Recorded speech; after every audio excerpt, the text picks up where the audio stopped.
Fusion, and yeah, you won't be able to read it because of the selfie camera, because you'll get mirror effect. But anyways, it's RGB, aura sync, and basically it's an AIB, which is pretty decent, and it's white. So there you go. What I was asking is why we have so many cables, but I don't know. We'll figure it out.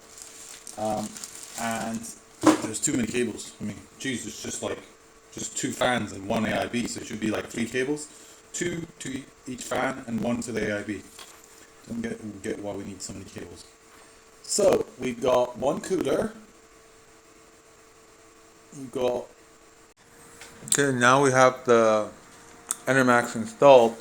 However, not in a normal situation, because the LED is in the other side, because that's the best way to get cold air in a case that doesn't have front mesh, only side mesh, and mesh from the bottom.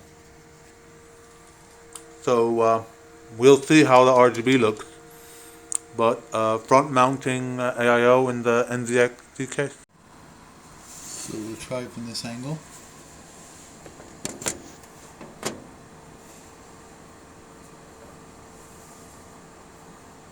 So we're gonna take one of these screws off. See how to do this without messing up the backside. Okay. So let's see. This should be there. Air coming in from the back, which is not ideal, but anyways, it seems that's what I have to do to get it installed. Okay, guys. See you in the next bit. Installing the 3090 in a NZT H510 case with great difficulty.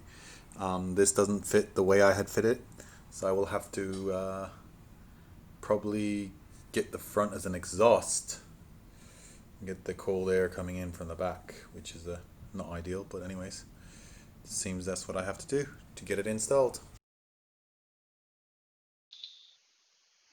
You can see the 3070 and the 5700 XT fit in the same case.